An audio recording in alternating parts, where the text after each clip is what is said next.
Naomi Campbell's costly temper tantrum.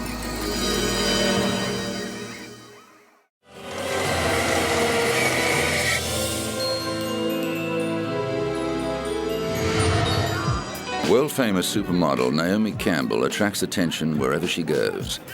Since starting on the catwalk at the tender age of 15, Campbell has built a lucrative career in the beauty industry.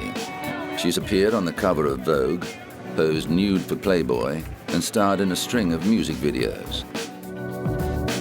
Her ghost-written novel Swan was a bestseller, and she's worked on many charity projects for the people of sub-Saharan Africa. Campbell counts former South African leader Nelson Mandela as one of her friends.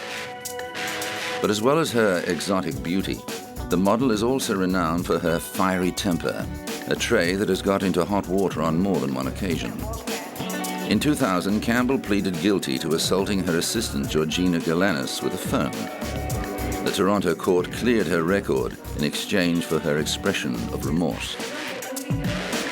Just 6 years later, Campbell was back in court, this time accused of attacking her housekeeper, Anna Scavolino, with a jewel-encrusted mobile phone after becoming enraged over a missing pair of jeans.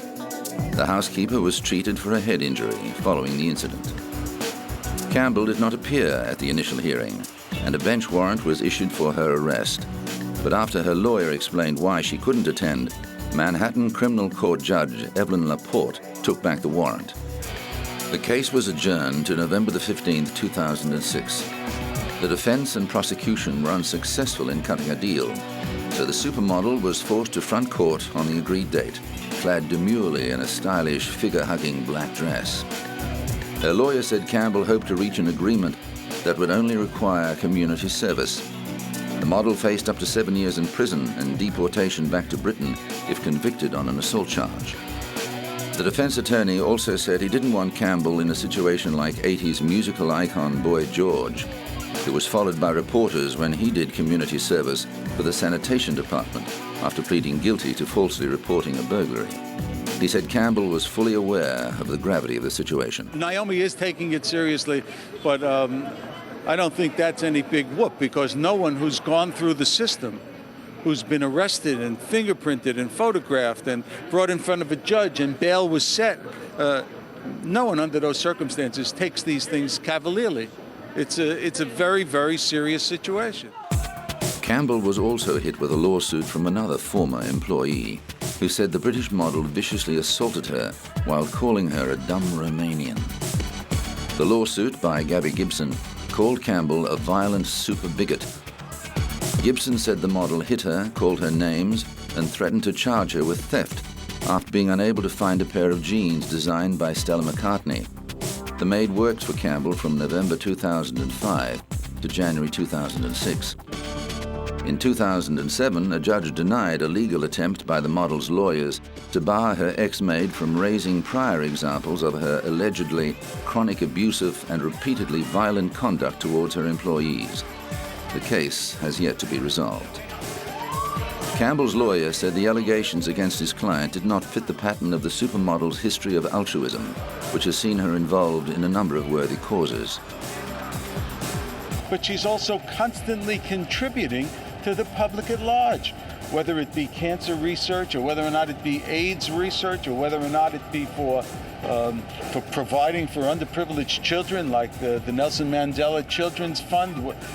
All over the world, she has done a magnificent job to circumvent all of that and suggest that she's a discriminating individual or a hateful individual is just absurd. It just doesn't fit within the fabric.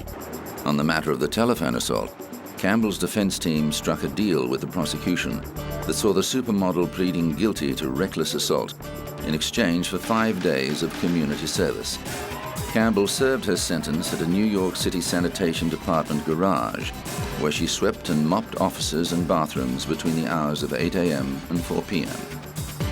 Campbell was also ordered to pay her maid's medical expenses and to attend a 2-day anger management program. But just a year later, Campbell was banned from flying on British Airways after an incident at Heathrow's Terminal 5. The 37-year-old model was arrested on suspicion of assaulting a police officer and later released on bail after being removed from a flight to Los Angeles.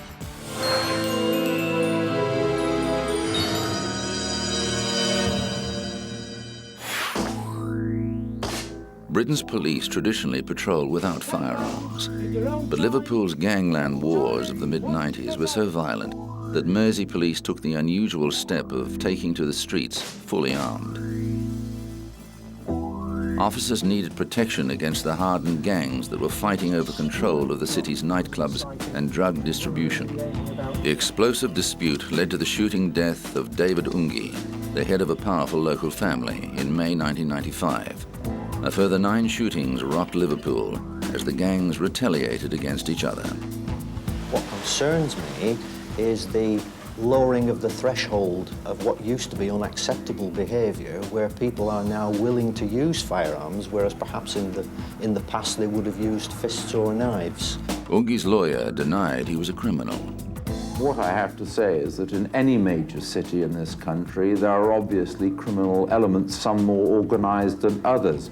But I'm not aware, as a solicitor who's been practicing here for 20 years, of any organised mafia in this city. Certainly in my conversations with senior police officers, there's been no suggestion that my clients are part of a criminal mafia. But the godfathers of crime in Liverpool had access to some of the deadliest weapons. One police raid netted 4 Uzi machine guns. Carrying weapons has suddenly become a fashion accessory to those people of that kind of mind who feel that they must carry weapons and flaunt them and every now and then fire them off. Doctors at the city hospital were appalled with the wounds they had to deal with. We've seen people with shotgun wounds to the back which have penetrated into the chest and have collapsed both lungs. We've seen shotgun pellets and wounds spread all around the limbs. We've seen limbs almost taken off with shotgun sprays. We've obviously seen chest injuries of all sorts.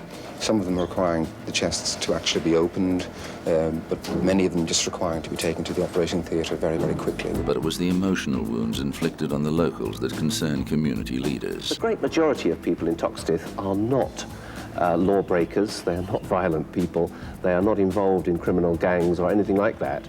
And their lives are being disrupted by what they see going on around them.